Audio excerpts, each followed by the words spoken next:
Please welcome Christine Marchal.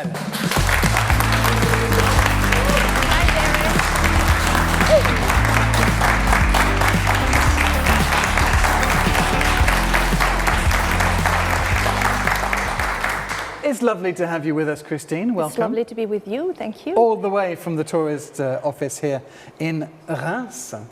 Oh, geez, you're the only Anglo-Saxon I meet that is capable of saying Reims properly. Reims. Oh, well, thank you very much. Merci beaucoup, as we say in the region. I was mentioning earlier, Christine, that the geographical argument of Reims, of Reims, is a major thing that you talk about. Why is that so important? Well, actually, we are at the crossroads of the major routes in Europe, which means that anybody can come over and visit us, well, in times of peace. In times of peace? What do you mean? Yeah, because in times of war, well, the touristic routes turn into invasion routes. And each time there was a war in Europe, we were involved in it. We didn't ask for it, but so we were. Oh dear, okay. Let's hope for times of peace anyway, in times to come. What makes it such an important hub of activity then? Because it's so close to Paris, I guess that's a big advantage too.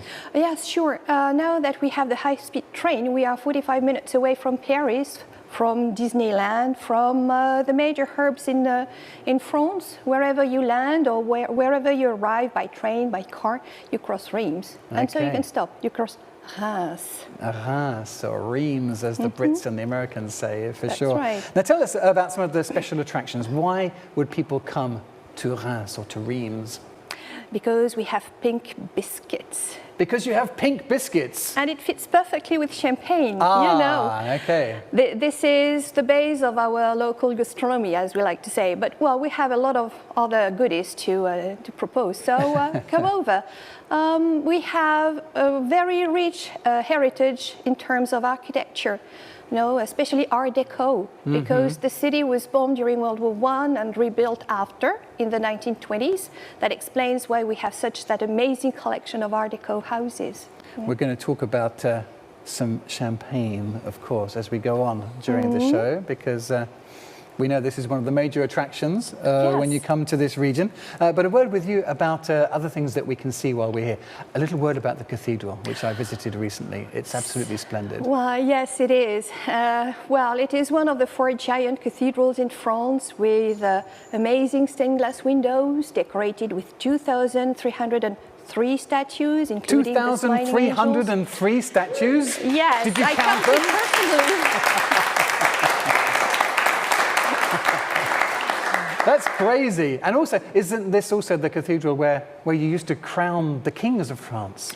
Yes. Well, we had 33 coronation ceremonies, including the coronation ceremony of Louis XV, exactly 300 years ago, and he's the first king to have champagne for his coronation. Oh, wow. And so if the French. if the kings came to Reims, it's because our cathedral is way more beautiful than the one in Paris. Oh. Yes, we could fit Notre Dame inside ours.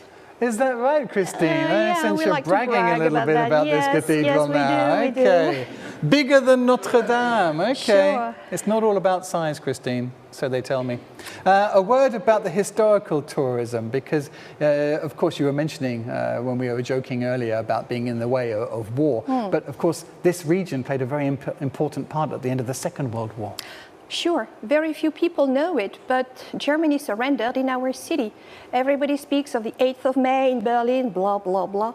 But very few people know... Sorry, excuse my French. So very few people know that the actual surrender took place in Reims, because this is where Eisenhower settled his general headquarters. So Admiral Dönitz sent his plenipotentiaries to Reims to negotiate a peace with the Allies. Yeah, General Eisenhower was here, effectively. He was here. A little word about the Christmas time here, because that's a very special period, isn't it? Well, yes. You know, France used to be a very Catholic country, so we still have remains of this, and every year we have the 3rd largest Christmas market in France, and it attracts a lot of people, and none of them are disappointed because there's a lot of great nosh, you know, champagne and cakes and all kinds of goodies. All sorts of festive fun to be had. Sure. To finish, a little word about the beautiful countryside in this region as well. Wonderful little villages to go and visit. You know, we're on a gastronomy tour, we're on a wine tasting tour, but we're looking around and we're appreciating the architecture and the countryside as well. And I've heard talk of the forest of Verzy, and they show me they have some absolutely amazing trees there. So you've heard of the cursed forest? The cursed forest? Yes. What do you mean? Well, at the downfall of the Roman Empire, all the farms in the country turned into villages and had to reorganize as new human communities, electing a leader, for instance. And in the village of Verzy, a very ambitious young man wanted to be elected leader. So he made a deal with the devil.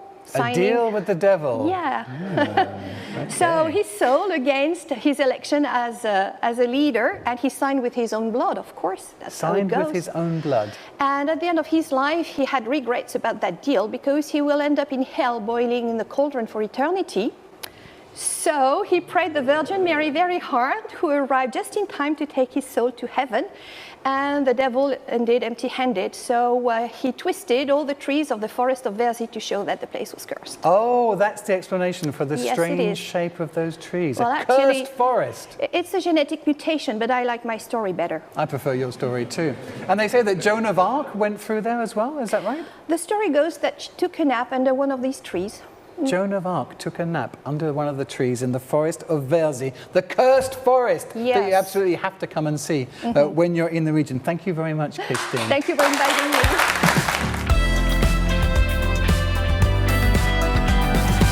Thank you for watching, and we'll see you soon in Reims, in the Champagne region. Bye-bye.